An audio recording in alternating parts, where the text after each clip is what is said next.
Assalamualaikum warahmatullahi wabarakatuh. Shalom, Om Swastiastu, Namo Buddhaya, salam kebajikan, dan salam sejahtera untuk kita semua. Perkenalkan, nama saya Hanifah Ainur Rahma. Digit NIM terakhir saya 108. Saya dari Program Studi Teknologi Rekayasa Otomasi, Sekolah Vokasi, Angkatan 2025. Pada kesempatan kali ini, kita akan belajar bersama-sama lebih dalam mengenai bahasa pemrograman C++. Jika di video sebelumnya kita membahas mengenai pengantar bahasa pemrograman C++, mulai saat ini kita akan lebih mendalamnya mulai dari fundamental dalam bahasa pemrograman C++. Tanpa berlama-lama, langsung saja kita masuk ke materinya.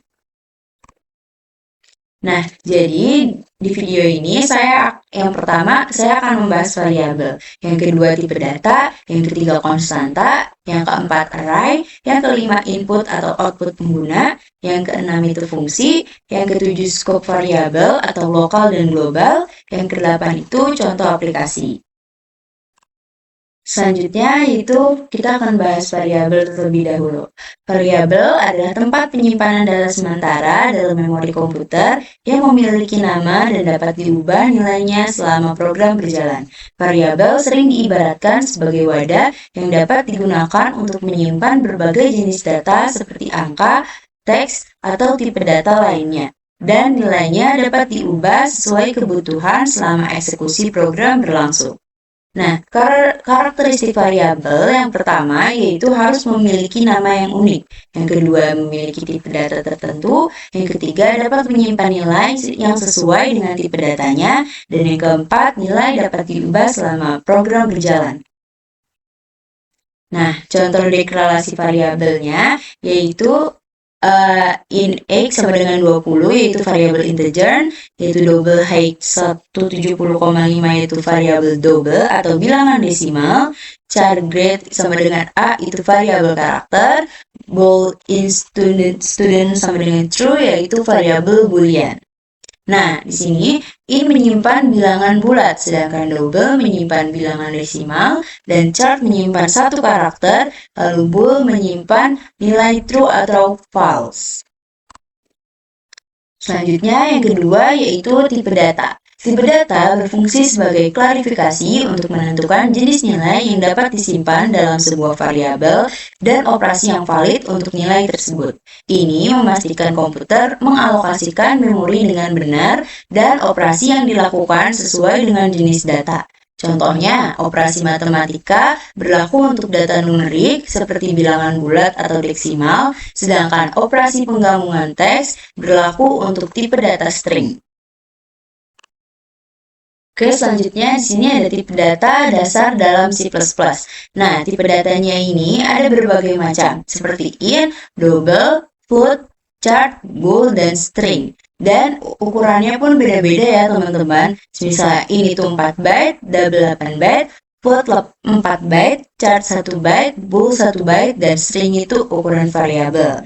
Nah, rentang nilainya ini min2 147,483,68 hingga 2147, blablabla. Nah, contohnya in X sama dengan 20. Selanjutnya yang ini ada tanda yang double, rentang nilainya kurang lebih 1,7 sampai kurang lebih 308. Nah, contohnya itu double hex sama dengan 170,5. Selanjutnya yaitu float, rentang nilainya kurang lebih 3,4 sampai 38. Float price-nya contohnya yaitu float price sama dengan 9,99. Selanjutnya yaitu rentang nilai chart yaitu min 128 hingga 127. Nah, contohnya ini chart grade sama dengan A. Selanjutnya yaitu ada tipe data bool yang rentang nilainya true atau false. Nah, contohnya bool is student sama dengan true. Nah, selanjutnya yaitu ada string, rentang nilainya itu text. Dan contohnya itu string name sama dengan Alice. Nah, di sini ada contoh kode dari tipe data dapat dilihat. Kita memakai include linear string using namespace std, in main variabel dengan tipe data, nih, in x 20, double x 170,5, chart grade itu A, bold student itu true, string name itu Budi. Nah, nanti akan saya jelasin contoh kodenya di VS Code. Nah, yang ketiga yaitu adalah konstanta. Konstanta adalah variabel yang nilainya tetap dan tidak dapat diubah setelah dideklarasikan. Digunakan untuk nilai-nilai yang tidak berubah. Konstanta digunakan untuk mencegah kesalahan logika dengan menjaga agar nilai tetap stabil, menghemat memori, dan memastikan nilai tersebut tidak diubah secara tidak sengaja selama eksekusi program. Nah, karakteristik utama konstanta ini, yang pertama itu nilai tetap. Jadi konstanta tidak bisa diubah setelah ditetapkan. Yang kedua itu digunakan untuk nilai yang tidak pernah berubah. Lalu yang ketiga itu mencegah kesalahan penggunaan konstanta, dapat mencegah modifikasi yang tidak diinginkan secara tidak sengaja sehingga meningkatkan keandalan kode. Nah, di sini ada cara membuat konstanta, yaitu ada const double PI sama dengan 3,14159, lalu const in max underscore size yaitu 100, lalu const string app underscore name yaitu my application. Nah, keuntungan menggunakan konstanta ini sendiri yaitu mencegah perubahan nilai secara tidak sengaja. Yang kedua itu membuat kode lebih mudah dibaca dan dipahami. Dan ketiga, memudah maintenance. Jika perlu mengubah nilai, cukup di satu tempat. Nah, di sini ada contoh kodenya. Selain main konstanta, const double p sama dengan 14159, lalu const in max underscore ag sama dengan 120. Selanjutnya itu penggunaan konstanta, yaitu pakai double radius sama dengan 5,0, lalu double area sama dengan pi radius. Nah, nanti untuk contoh kodenya akan dijelaskan kembali di VS Code. Nah, lalu di sini ada array. Nah, konstanta variabel yang nilainya tetap dan tidak dapat diubah setelah deklarasi digunakan untuk nilai-nilai yang tidak berubah. Konstanta digunakan untuk mencegah kesalahan logika dengan menjaga nilai agar tetap stabil, menghemat memori, memastikan nilai tersebut tidak diubah secara tidak sengaja selama eksekusi program. Nah, karakteristik array ini yaitu nilainya tetap, nilai konstanta tidak dapat diubah setelah ditetapkan. Lalu digunakan untuk nilai yang tidak berubah. Yang terakhir, mencegah kesalahan penggunaan konstanta dapat mencegah modifikasi yang tidak diinginkan secara tidak sengaja, sehingga meningkatkan keandalan kode. Nah, selanjutnya di sini ada beberapa jenis array. Yang pertama yaitu array statis.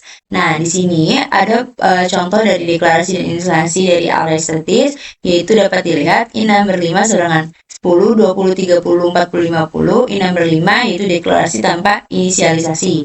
Lalu menambah elemen hanya pada inisialisasi atau mengubah nilai. Yang pertama number 0 sama dengan 10 yaitu menetapkan nilai ke indeks 0.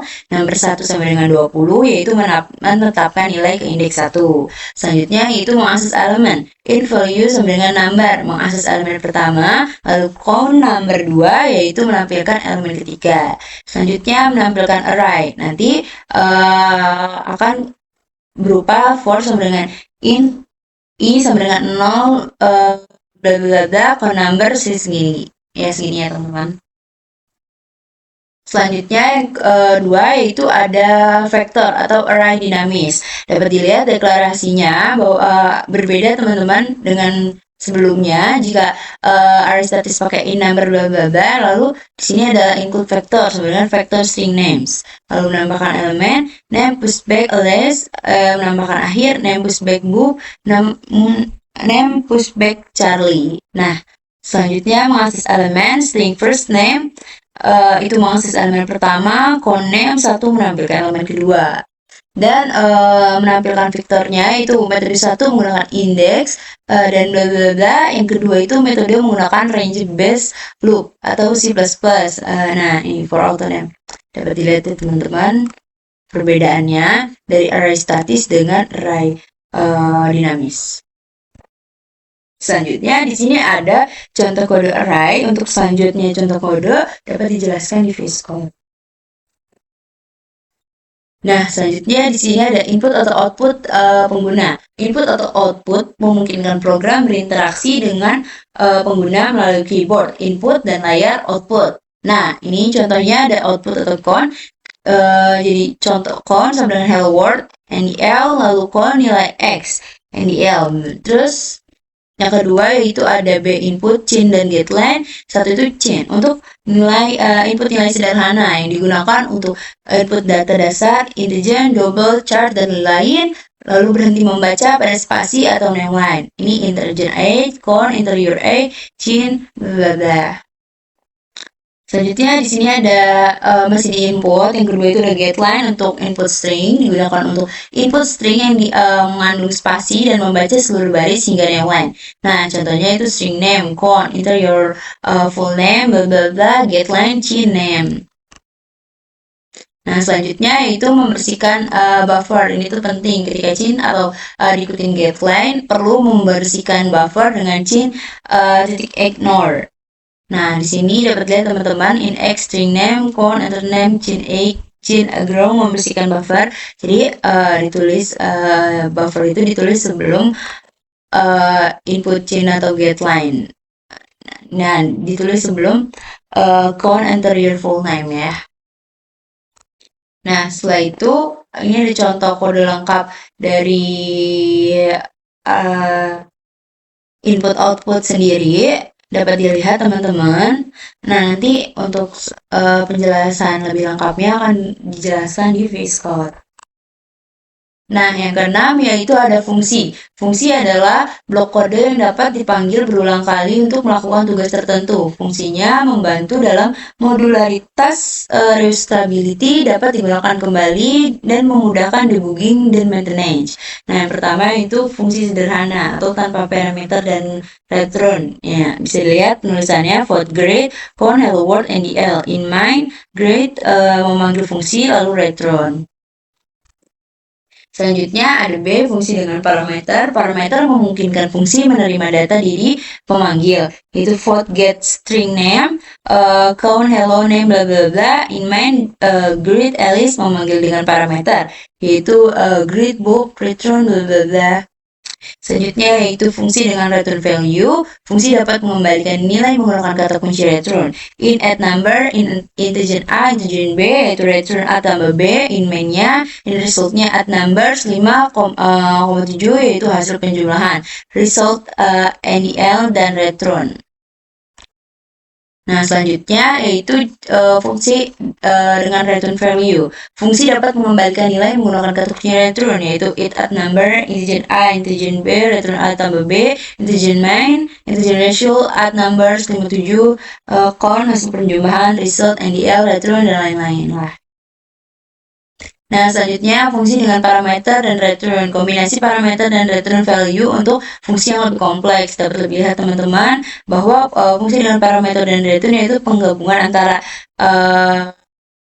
parameter dan return value. Nah, dapat dilihat kode panjangnya bersama teman-teman. Nah, selanjutnya di sini ada jenis-jenis fungsi. Yang pertama itu jenis fungsi sederhana. Parameternya itu tidak ada, returnnya itu tidak ada. Nah, contohnya itu food grade. Nah, selanjutnya yaitu fungsi dengan parameter. Dia ada parameter karena dia kan fungsi parameter. Selanjutnya returnnya itu tidak ada. Lalu contohnya food grade string name. Selanjutnya yaitu fungsi dengan return. Parameternya tidak ada karena dia fungsi dengan return, berarti returnnya pasti ada. Contohnya in get egg. Nah, selanjutnya yaitu jenis fungsi lengkap. Nah, dia tuh punya parameter ada, return juga ada. Jadi in, add, integer A, integer B. Seperti ini teman-teman, contohnya nih jenis fungsi lengkap. Nah, selanjutnya yang ketujuh ada scope variabel, lokal dan global. Nah, scope menentukan di mana variabel dapat diakses dalam program. Yang A itu variabel lokal, dideklarasikan di dalam fungsi atau blok kode. Hanya dapat diakses di dalam fungsi atau blok tersebut, hancur setelah fungsi selesai dieksekusi. Sedangkan variabel global dideklarasikan di luar semua fungsi dan dapat diakses di mana saja dalam program dan tetap ada selama program berjalan. Nah, selanjutnya contoh kodenya dapat dilihat sebagai berikut.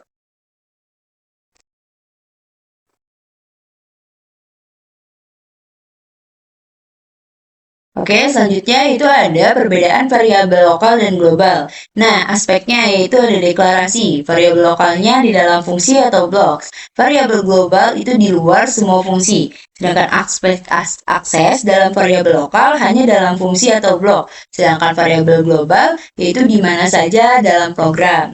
Selanjutnya, aspek lifetime dalam variabel lokal itu selama fungsi berjalan. Sedangkan variabel global selama program berjalan. Selanjutnya, aspek penamaan yaitu di variabel lokal bisa sama dengan variabel lain di fungsi berbeda, sedangkan variabel global harus unik dalam program.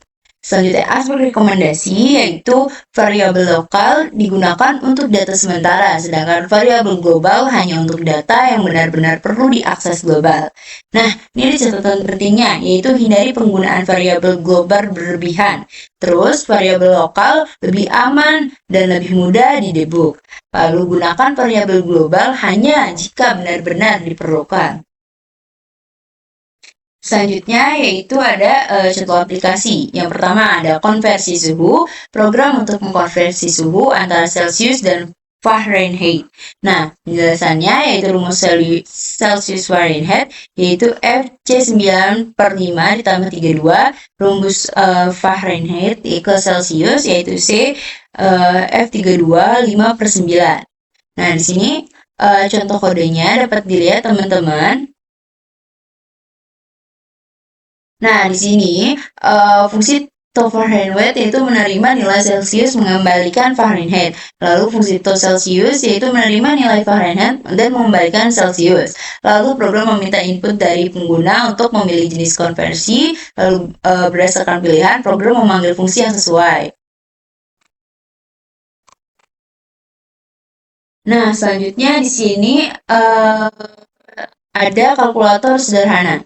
Di sini program kalkulator dapat dilakukan melakukan operasi algoritma dasar. Penjelasannya yaitu menerima dua bilangan dan operator tambah kurang kali bagi, lalu melakukan operasi sesuai operator yang dipilih, lalu menampilkan hasil operasi. Nah, contoh kodenya dapat dilihat teman-teman.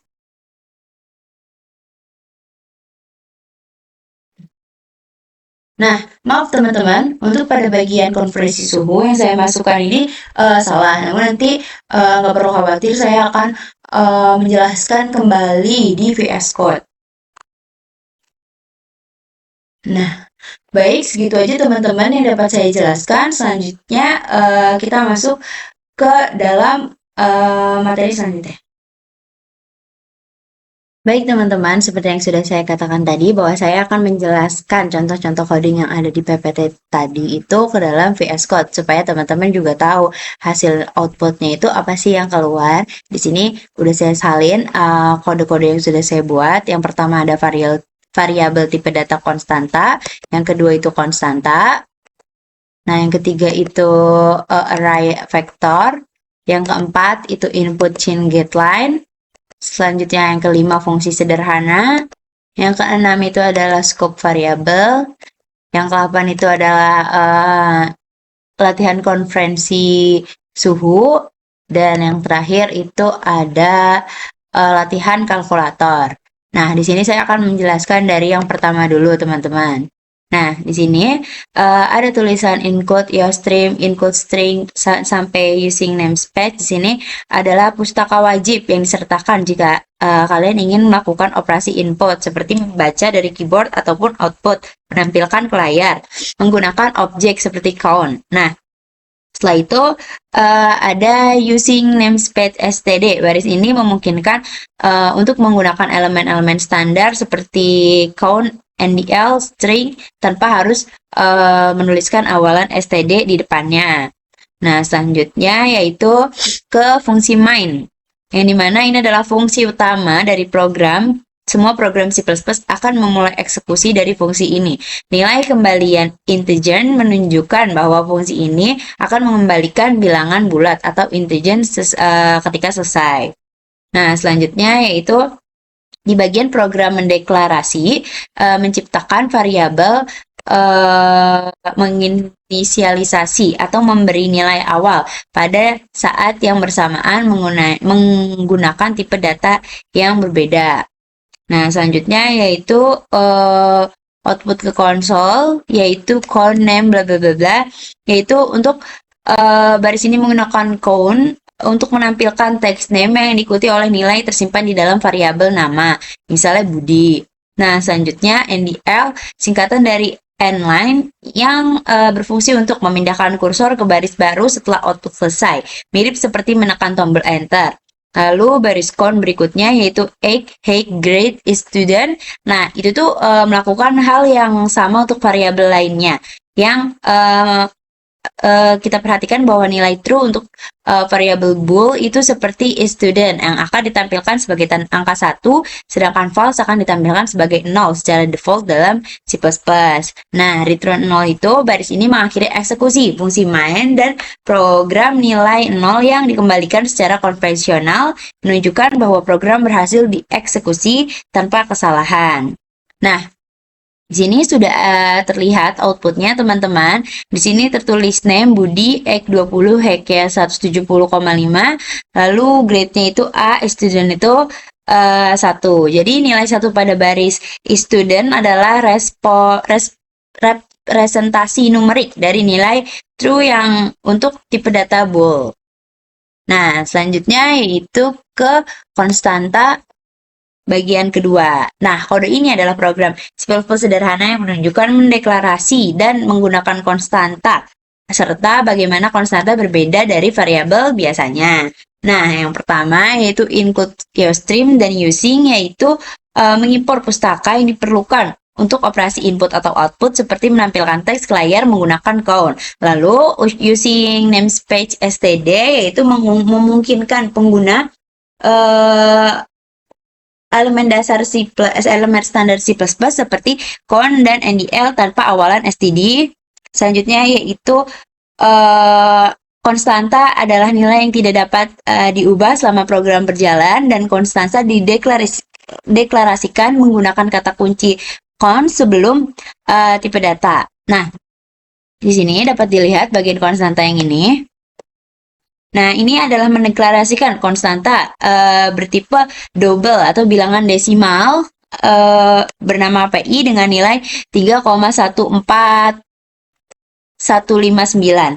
Lalu ins make egg yaitu mendeklarasikan konstanta bertipe integer atau bilangan bulat bernama max8 dengan nilai 120. Lalu konstanta digunakan dalam perhitungan atau nilai tetap, di mana di dalam program sama seperti variabel biasa, tetapi nilainya sudah terjamin tidak akan berubah. Nah, di bagian ini penggunaan konstanta. Di sini variabel biasa atau radius dideklarasikan dan diberi nilai 5,0. Variabel area dihitung menggunakan konstanta PI, dan variabel radius rumus lingkaran area yaitu VR kuadrat. Nah, di sini program kemudian menampilkan hasil perhitungan nilai konstanta, di mana outputnya akan menampilkan luas lingkaran yang telah dihitung menggunakan pi, lalu outputnya juga menampilkan nilai yang tersimpan dalam konstanta pi. Nah, selanjutnya yaitu ada pelarangan perubahan atau komentar kode, yang dimana baris berikut ini dikomentari atau dijadikan komentar, tetapi penting untuk menjelaskan konsep konstanta, dimana jika ada mencoba menghapus tanda ini, tanda garis miringnya, maka baris akan berjalan pi sama dengan 3,14. Compiler C++ akan menghasilkan error karena konstanta pi sudah diberi nilai awal dan tidak boleh diubah nilainya setelah deklarasi. Ini adalah fungsi utama dari kata kunci const. Nah, jadi tujuan kata fungsi const ini yaitu keamanan, yaitu mencegah nilai agar tidak sengaja di bagian dari program lain yang dapat menyebabkan bug. Lalu keterbacaan, yaitu mempermudah pembaca kode karena nilai-nilai penting seperti pi, batas maksimum atau tingkat pajak diberi nama yang jelas dan diketahui tidak akan berubah. Nah, di sini kita akan coba runkan saja supaya teman-teman dapat melihat outputnya itu tuh seperti apa sih.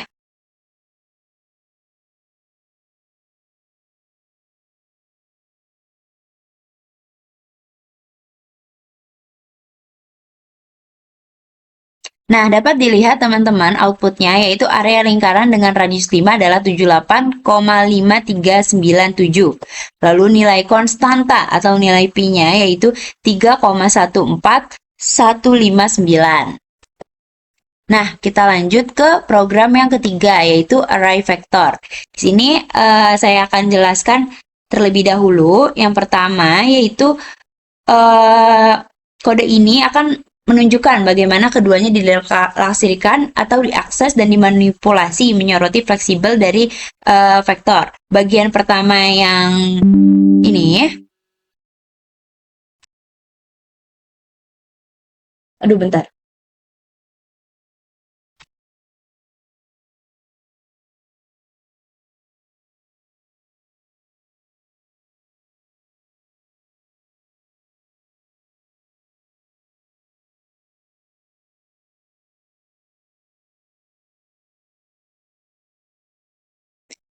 Nah, bagian pertama yang ini yaitu in number 3, 10, 20, 30, yaitu in number 3 menciptakan sebuah array bernama numbers yang dapat menyimpan 3 elemen bertipe integer atau bilangan bulat. Selanjutnya, ukuran array dalam hal ini yaitu 3 ditentukan saat komplikasi dan tidak dapat diubah selama program berjalan. Itulah mengapa disebut statis. Lalu pengaksesannya itu for integer bla bla bla bla, yaitu elemen array diakses menggunakan indeks yang dimulai dari 0. Jadi nomor 0 adalah 10, nomor 1 itu 20, dan nomor 2 itu adalah 30.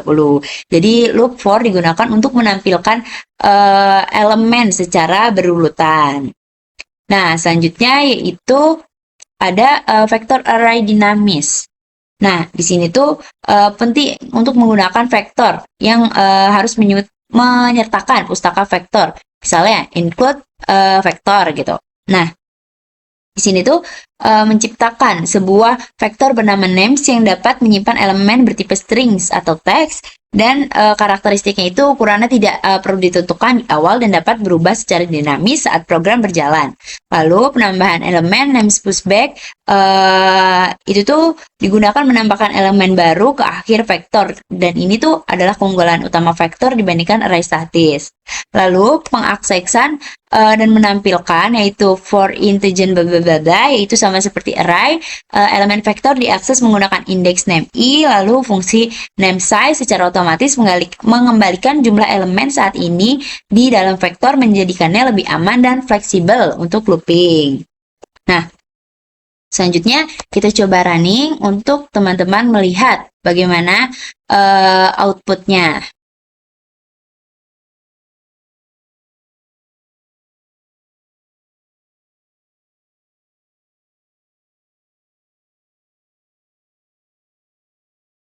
Nah, di sini dapat dilihat array elements-nya yaitu 10, 20, 30, dan faktor elements-nya itu Alice, Bob, dan Charlie. Selanjutnya yaitu program ketiga, input, chain, dan getLine. Nah, di sini itu kode program interaktif yang meminta pengguna memasukkan usia, yaitu bilangan bulat, dan nama lengkap, teks dengan spasi. Kemudian menampilkan pesan sambutan. Program ini secara khusus menyoroti masalah umum saat mencampuri input chain dengan getLine dan cara mengatasinya. Nah, yang pertama yaitu ada include youstream, include string, bla bla bla bla, sampai string name ini, yaitu include youstream diperlukan untuk menggunakan count, chain, dan NDL, lalu include string diperlukan untuk menggunakan tipe data string dan fungsi getLine, lalu dua variabel ini dideklarasikan untuk menyimpan data input seperti in dan age, yaitu untuk menyimpan usia bilangan bulat, lalu string name itu untuk menyimpan nama lengkap. Selanjutnya yaitu input menggunakan chain, yang dimana ini tuh menampilkan prompt atau instruksi ke konsol, lalu membaca input ke keyboard dan menampilkan ke variabel age. Nah, operator garis segitiga siku ini pada chain hanya membaca data hingga ia menemukan spasi, tab, atau karakter baris baru. Nah, selanjutnya yaitu membersihkan buffer sebelum getLine. Setelah menggunakan pengguna memasukkan usia, misalnya 25, dan ditekan enter. Yang tersisa di input buffer, memori sementara tempat input disimpan adalah karakter baru atau baris baru. Jika kita memanggil getLine setelah chain egg atau getLine, maka akan melihat karakter baris baru yang tersisa di buffer dan menganggap sebagai input yang valid di baris kosong dan akan melewatkan input nama. Selanjutnya yaitu ada input nama dan menggunakan getLine, yaitu ini adalah cara standar untuk membaca satu baris penuh input dari konsol atau CHIN dan menyimpan ke variabel. Nah, karakteristik utamanya itu tidak seperti CHIN getLine akan membaca semua karakter termasuk spasi hingga ia menemukan karakter baris baru. Ini ideal untuk input seperti nama lengkap, alamat, atau kalimat. Nah, setelah itu outputnya nanti akan mengeluarkan kata hello, kata sambutan hello, nama kamu, dan umur yang sudah kalian masukkan. Di sini coba kita running supaya teman-teman bisa lihat gimana outputnya berjalan. Nah, di sini diminta untuk umur kita berapa? Coba kita tulis 17. Enter full name, kita tulis Hanifah. Nah, di sini bisa pakai spasi teman-teman, jadi nggak apa-apa kalau kita spasi. Nah, di sini outputnya mengeluarkan hello Hanifah Ainur, you are 17 years old atau 17 years old. Nah, setelah itu kita lanjut ke pemrograman yang kelima. Di sini yaitu program mendefinisikan dan menggunakan dua fungsi yang berbeda, yaitu add number dan multiply, untuk memisahkan logika perhitungan dari fungsi utama. Nah, yang pertama itu fungsi parameter bla bla bla bla. Nah, ini tuh tujuannya untuk menjumlahkan dua bilangan bulat. Nah, integer itu tipe data yang akan dikembalikan atau return oleh fungsi hasil perjumlahan. Add numbers itu nama fungsi, dan integer A, integer B adalah parameter atau argumen yang diterima fungsi. Fungsi ini mengharapkan dua nilai bilangan bulat dinamai sementara sebagai A dan B. Lalu return A ditambah B mengembalikan hasil penjumlahan dari nilai A dan B kepada bagian program yang memanggilnya. Selanjutnya yaitu ada fungsi multiply, yang dimana ini untuk mengalihkan dua bilangan bulat. Struktur dan cara kerjanya mirip dengan add number. Ia memiliki dua parameter X dan Y dan mengembalikan hasil perkalian X ditambah Y. Lalu fungsi main adalah tempat eksekusi program dimulai dan fungsi-fungsi lainnya dipanggil, yang diinisialisasikan variabel integer X5 Y sama dengan 7, yaitu mendeklarasikan memberi nilai awal pada variabel lokal X dan Y di dalam main. Nah, integer sum dan add numbers dan integer project ini tuh fungsinya integer add number dipanggil nilai X yaitu 5 dan disalin ke parameter A, dan nilai Y itu 7 disalin ke parameter B. Nah, nilai yang dikembalikan yaitu 5 ditambah 7 sama dengan 12, kemudian disimpan ke dalam variabel. Lalu integer produk multiply XY yaitu fungsi multiply dipanggil nilai yang dikembalikan 5 dikali 7 sama dengan 35, lalu disimpan ke dalam variabel produk. Maka outputnya program akan menampilkan hasil yang disimpan dalam variabel sum dan project. Di sini kita coba runkan teman-teman.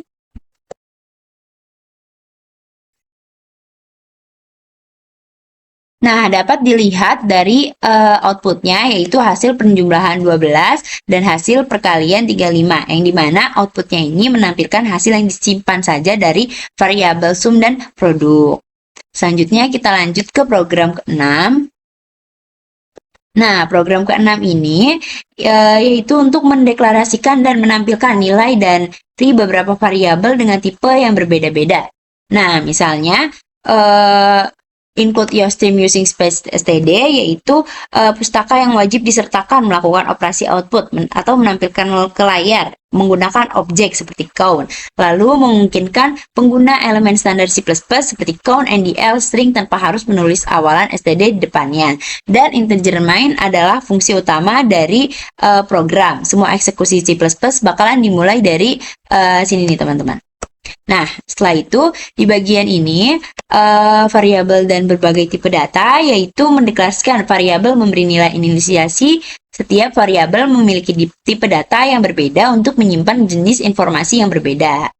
Selanjutnya yaitu output ke konsol. Nah, output ini akan menggunakan count untuk menampilkan teks dan nilai variabel ke layar. Count itu objek standar untuk menampilkan output. Operator selanjutnya angka ini tanda ini untuk operator menyimpan atau menyisipkan yang mengarahkan ke data count. Lalu NDL adalah singkatan dari add line yang berfungsi untuk memindahkan kursor ke baris baru setelah output selesai.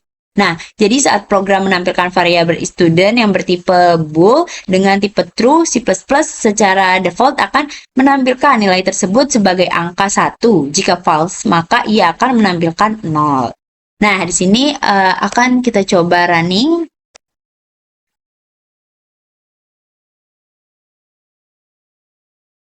Nah, dapat dilihat teman-teman, outputnya itu hasilnya apa. Nah, di sini tuh ada name yaitu Budi, age 20, height-nya itu 170,5, dan grade-nya itu A, student-nya itu 1. Nah, selanjutnya yaitu ke latihan konferensi tipe data konstanta. Nah, ini adalah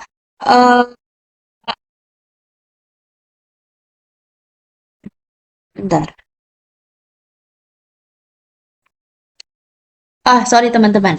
Nah, selanjutnya yaitu latihan konferensi suhu. Nah, di sini adalah melakukan konferensi suhu antara skala Celsius dengan Fahrenheit menggunakan fungsi dan struktur kontrol kondisional. Nah, di sini definisi konferensinya yaitu kode mendefinisikan dua fungsi. Keduanya menggunakan tipe data double atau desimal untuk menangani nilai suhu yang mungkin memiliki koma. Selanjutnya, di sini ada double to Fahrenheit, double C return bla bla bla bla atau fungsi convert Celsius dalam Fahrenheit, yaitu tujuannya menghitung suhu dalam Fahrenheit, yaitu menerima satu nilai double bernama C atau suhu Celsius, serta rumusnya mengembalikan hasil dari C dikali 9/5 ditambah 32. Selanjutnya, konversi Fahrenheit ke Celsius, yaitu tujuannya menghitung suhu dalam Celsius, menerima satu nilai double bernama F, lalu mengembalikan hasil F dikurang 32 dikali 5/9. Nah, selanjutnya yaitu kita ke fungsi utamanya. Nah, di sini itu fungsi main akan mengelola alur program, meminta input pengguna, dan memilih fungsi mana yang akan dipanggil. Selanjutnya, program akan menampilkan menu sederhana yang memilih jenis konferensi. Lalu, input pilihannya variabel choice membaca pilihan menggunakan pengguna 1 atau 2. Nah, setelah itu, penggunaan if else, yaitu program akan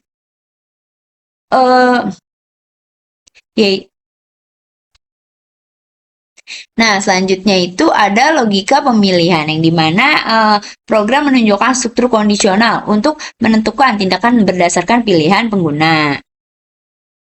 Nih teman-teman. Nah, selanjutnya yaitu if 1 atau choice 1 yang dimana jika choice sama dengan 1, program meminta suhu Celsius, kemudian ia memanggil fungsi to Fahrenheit dan diinput ke dalam Celsius dan menampilkan hasilnya. Sedangkan choice kedua yaitu Fahrenheit ke Celsius, jika choice sama dengan 2, maka program akan meminta suhu Fahrenheit, kemudian ia memanggil fungsi to Celsius dan dengan nilai input Fahrenheit dan menampilkan hasilnya. Nah, selanjutnya yaitu ada else cons pilihan tidak valid. Jika choice bukan 1 dan 2, maka program menjalankan block else dan menampilkan pesan kesalahan dan kemudian ditutup dengan return 0. Nah, di sini mari kita lihat outputnya yang keluar. Nah, dapat teman-teman lihat di sini, ini ada konferensi suhu, yang 1 Celsius ke Fahrenheit, yang 2 itu Fahrenheit ke Celsius. Di sini saya akan coba 1. Masukkan suhu dalam Celsius. Nah, masukkan suhu dalam Celsius itu 25, lalu Fahrenheit-nya itu 77. Begitu teman-teman. Selanjutnya kita ke latihan kalkulator. Nah, dapat dilihat teman-teman kodenya, yaitu ini adalah kalkulator sederhana. Nah, di sini kita menggunakan double A dan B, yaitu double atau bilangan desimal untuk menyimpan angka yang akan dihitung. Ini memungkinkan pengguna memasukkan bilangan berkoma. Lalu, char OP itu variabel bertipe char atau karakter tunggal untuk menyimpan operator matematika yang akan dipilih pengguna, misalnya tanda tambah, kurang, kali, atau bagi. Nah, program akan meminta memasukkan angka pertamanya itu A, operatornya OP, lalu angka keduanya B, secara berurutan penggunaan yaitu chain. Nah, struktur kontrolnya yaitu struktur switch, yang dimana dapat teman-teman lihat. Nah, ini tuh kata break, kata kunci ini sangat penting dalam block switch. Setelah kode di dalam case dijalankan, atau break memastikan program keluar dari block switch dan melanjutkan ke baris berikutnya. Dalam hal ini, return 0, jika break dihilangkan, program akan menjalankan kode di case berikutnya juga. Lalu ada penanganan bagian 0 atau error handling, yang dimana ini tuh kasus bagian case atau menyertakan logika tambahan untuk mencegah kesalahan runtime atau program crash yang terjadi jika ada pembagian dengan 0. Nah, jika if B-nya itu sama dengan 0, maka memeriksa akan angka kedua B, yaitu bukan 0. Jika benar, bagian dilakukan dan hasil ditampilkan. Jika salah, yaitu B sama dengan 0, maka program menjalankan block else dan menampilkan pesan kesalahan yang ramah di pengguna. Lah, kode ini adalah contoh yang baik penggunaan switch untuk kontrol alur dan pentingnya penanganan kesalahan dasar dalam input pengguna. Nah, di sini dapat teman-teman running supaya teman-teman bisa melihat outputnya itu seperti apa. Nah, di sini sudah keluar angka pertamanya, teman-teman. Nah, di sini sudah keluar, teman-teman. Lalu kita masukkan angka pertamanya. Misal kita masukkan 10. Lalu masukkan operator, kita coba garis miring aja ya, yaitu bagi. Nah, angka keduanya itu 5. Nah, jadi operator tidak valid. Ulang. Kita running ulang, teman-teman. Jangan. Nah, ini kita coba running, teman-teman. Nah, ini disuruh memasukkan angka pertama, yaitu kita masukkan 10.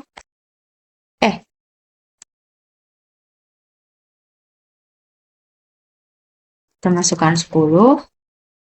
Lalu, di sini memasukkan operator. Coba.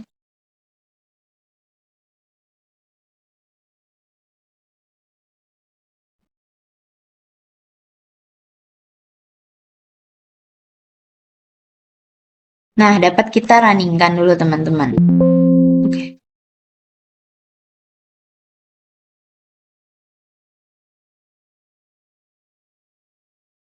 Nah, di sini sudah keluar kalkulator sederhana, masukkan angka pertama. Kita masukkan 10. Lalu memasukkan operator, tambah, kurang, kali, atau bagi. Di sini saya akan menambahkan tambah.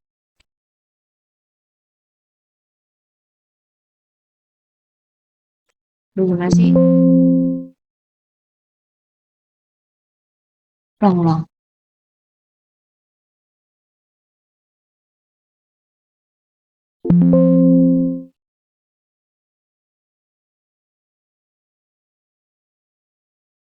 Nah, di sini sudah keluar, teman-teman, kalkulator sederhana, masukkan angka pertama. Di sini saya masukkan 10. Lalu kita masukkan operator, bisa tambah, kurang, bagi, atau kali. Di sini akan saya tambah. Kita masukkan angka 5. Nah, hasilnya yaitu 15. Maka kalkulator sederhananya itu akan keluar seperti ini, teman-teman. Nah, jadi program yang sudah kita buat dari variabel tipe data, konstanta, array vector, input chain getLine, lalu fungsi sederhana, scope variabel, sampai ke latihan konferensi, dan latihan kalkulator, itu sudah berhasil semua ya, teman-teman. Dapat dikatakan program yang kita jalankan itu berhasil dan codingnya itu tidak ada yang salah. Baik, teman-teman, segitu saja yang dapat saya sampaikan. Baik teman-teman, di sini saya akan kembali untuk menjelaskan namespace, STD, dan alternatifnya.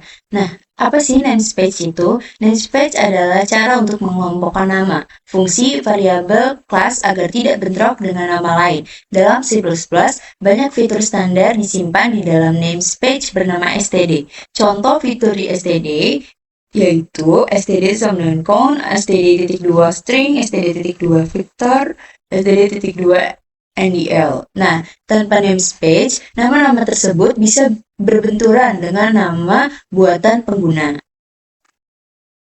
Selanjutnya, penggunaan using namespace, std, dan alternatifnya. Nah, cara paling umumnya itu using namespace std, in main, count, hello, NDL. Nah, kelebihannya itu menulis kode lebih singkat. Kekurangannya, kurang aman untuk proyek besar karena berpotensi terjadi konflik nama. Selanjutnya, mengakses tanpa using namespace std. Nah, cara yang amannya itu penulisannya itu include ustream, in main, std.count, lalu hello, std, ndl. Nah, ini kelebihannya tidak ada konflik nama. Nah, umumnya digunakan pada proyek library proyek besar atau library, dan kekurangannya itu penulisannya panjang. Jadi dapat dilihat teman-teman perbedaan penulisannya. Nah, biasanya untuk cara paling umumnya ini tuh ditulis untuk proyek yang tidak terlalu besar. Jadi kalau misalnya proyek besar itu pasti berpotensi terjadi konflik nama. Jadi kalau misalnya kita mau buat proyek besar, kita dapat menggunakan cara yang ini. Tapi kekurangannya penulisannya mungkin agak lebih panjang daripada cara yang lebih umum.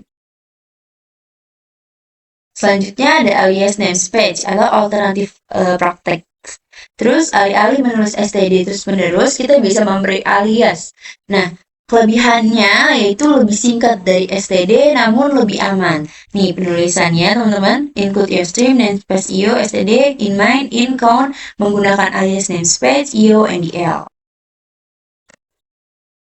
Nah, kapan sih sebaiknya menggunakan yang mana? Nah, metode using namespace std itu cocok untuk program kecil atau pembelajaran. Nah, kelebihannya ini penulisannya itu singkat, namun kekurangannya potensi konflik di nama. Ya, metode selanjutnya yaitu metode std count langsung, yaitu cocok untuk proyek besar atau library. Nah, kelebihannya ini aman dan terkontrol, namun kekurangannya penulisannya itu lebih panjang. Nah, sedangkan alias namespace atau itu cocok untuk proyek sedang. Nah, kelebihannya itu singkat dan lebih aman, namun kekurangannya membuat alias tambahan. Nah, namespace adalah wadah untuk semua fitur standar C++. Anda bebas memilih pendekatan sesuai kebutuhan, namun untuk kode profesional biasanya lebih disarankan manual. Lalu std count secara eksplisit atau alias namespace seperti namespace iostd untuk menjaga keamanan penamaan sambil tetap ringkas. Baik teman-teman, itu saja yang dapat saya sampaikan. Mohon maaf bila ada kekurangan kata atau penjelasan yang kurang dapat dimengerti. Kurang lebihnya mohon maaf. Terima kasih teman-teman.